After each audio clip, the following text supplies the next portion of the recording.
D'après l'étude, 100% des élèves disent que l'école est un stress qui menace leur santé mentale. C'est une étude qui a vraiment réellement été faite par une élève. Est-ce que tu penses que cet énoncé dresse un portrait de la réalité? Pourquoi ou pourquoi pas? Réfléchis un peu. Tu peux appuyer pause sur la vidéo pendant que tu réfléchis. Pense à qu'est-ce que tu voudrais savoir à propos de cette étude pour évaluer sa fiabilité. Note quelques questions que tu as. Voici certaines questions que tu te poses peut-être. Peut-être que tu te demandes c'était qui la population à l'étude. Quand l'élève dit 100% des élèves, quels élèves? Combien de personnes ont participé au sondage? Qui étaient les répondants du sondage? Comment ont-ils été choisis? En d'autres mots, c'était quoi la méthode d'échantillonnage? Quand est-ce que le sondage a été fait? Quelles étaient les questions du sondage? Et voici les réponses. Donc, c'était des élèves, la population à l'étude, c'était vraiment une étude pour tirer des conclusions par rapport aux élèves des écoles secondaires de l'Ontario.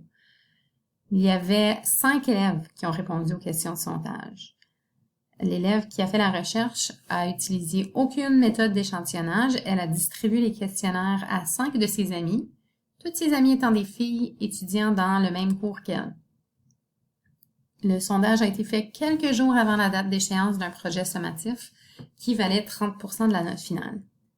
Et puis, la question du sondage qui a mené à la conclusion que 100% des élèves étaient tellement stressés par l'école que ça nuisait à leur santé mentale. La question était, est-ce que l'école te stresse au point de menacer ta santé mentale, oui ou non? Aujourd'hui, on va parler des biais. Et ça, c'est un exemple d'une étude biaisée. Donc, un biais, c'est un effet qui n'est pas voulu sur la méthode de collecte de données. Ça fait en sorte que la recherche ne va pas mener à la vérité. C'est pas une recherche qui est valable ou fiable. Voici 4 différents types de biais. Le premier étant le biais d'échantillonnage. Donc, ça, c'est quand la taille de l'échantillon, elle est trop petite. Il y a trop peu de répondants pour tirer des conclusions. Et puis, l'échantillon ne représente pas vraiment la population à l'étude. Donc, si on reprend notre question du début, ou la recherche, la chercheuse du début, 5 personnes pour faire des conclusions par rapport à l'ensemble des élèves du secondaire de l'Ontario, c'est vraiment pas assez. En plus, elle a posé ces questions qu'à des filles, qu'à des élèves dans sa classe, seulement des élèves francophones parce qu'elle était dans une école francophone, puis elle veut représenter l'ensemble de l'Ontario. Donc, c'était vraiment pas représentatif de l'ensemble de la population. Donc, disons que la chercheuse réalise que c'était pas vraiment réaliste. Disons qu'elle change la population à l'étude. Donc, au lieu de tirer des conclusions sur l'ensemble des élèves des écoles secondaires de l'Ontario, elle veut tirer des conclusions par rapport aux élèves de son école seulement. Donc, elle change la population à l'étude.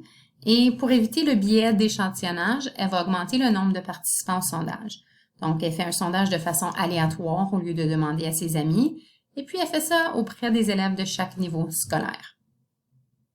Est-ce que c'est une meilleure méthode d'échantillonnage?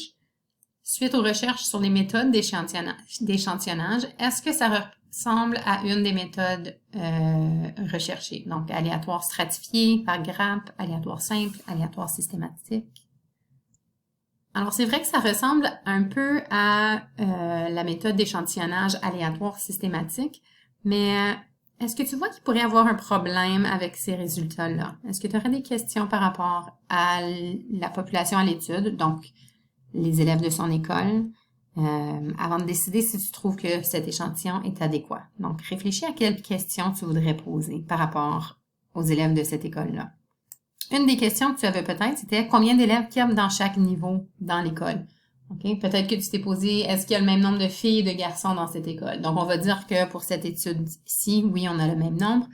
Alors, si la distribution des élèves par niveau scolaire ressemble à ceci, même si c'est beaucoup mieux que son échantillon du point de départ, on a toujours un biais ici et c'est ce qu'on appelle le biais de surreprésentation. Donc ici, dans les résultats de son sondage, elle a demandé à 10 élèves de la 9e année et à 10 élèves de la 10e année. Toutefois, elle aurait dû demander à moins d'élèves de la 9e année.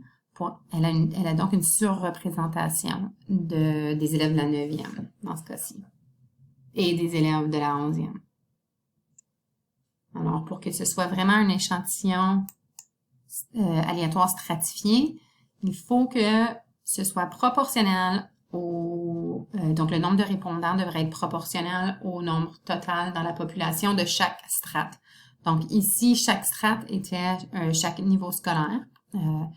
Donc initialement, elle voulait sonder 40% de la population totale. Alors, elle peut le faire quand même, mais ça devrait être 40% du total de chaque strate et non 40% de la population totale. On voit ici une meilleure représentation. Donc, puisqu'il y a 35 élèves en 9e année, elle devrait sonder 40% de ces 35 élèves-là, qui étaient 14, et ainsi de suite. Alors, pour éviter le biais de surreprésentation, elle devrait choisir un échantillon proportionnel aux strates, et ça, c'est ce qu'on appelle un vrai échantillonnage aléatoire stratifié. Il faut vraiment que ce soit un nombre de répondants proportionnel aux strates. Le troisième type de biais, c'est le biais de réponse. Donc, les questions de sondage peuvent influencer la réponse des répondants. Par exemple, si tu mets quelque chose en caractère gras pour influencer une réponse, si tu formules mal tes questions, pas assez de détails, trop de détails, 2 questions en une, si les questions sont fermées et puis peuvent influencer les gens. Donc, il faut faire attention à la façon qu'on crée les questions de sondage.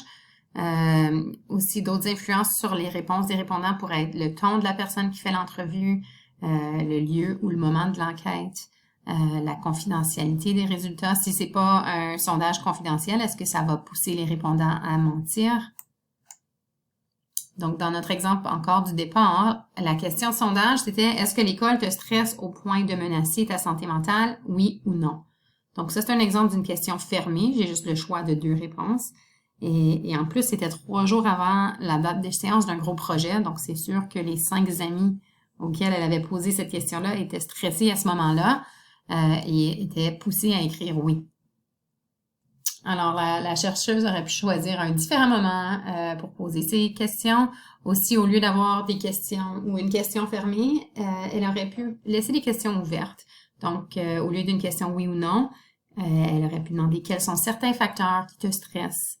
Dans les derniers 5 ans, as-tu été diagnostiqué avec un problème de santé mentale? Et ensuite, avec plusieurs autres questions, elle aurait pu tirer des conclusions. Alors, disons que la chercheuse a distribué son sondage selon son plan qui était avec un échantillonnage aléatoire stratifié et elle avait changé ses questions. Toutefois, la journée de son sondage, les 12e années étaient en sortie scolaire. Donc, ils n'ont pas répondu au sondage. Elle a quand même fait son analyse. Donc, c'est ce qu'on appelle un biais de non-répondant.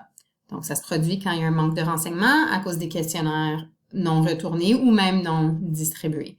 Alors, c'est le 4e type de biais, le biais des non-répondants. Alors, à faire attention, quand on a une étude très bien planifiée, il faut s'assurer qu'il y ait un certain pourcentage proportionnel de sondages qui reviennent pour faire l'analyse.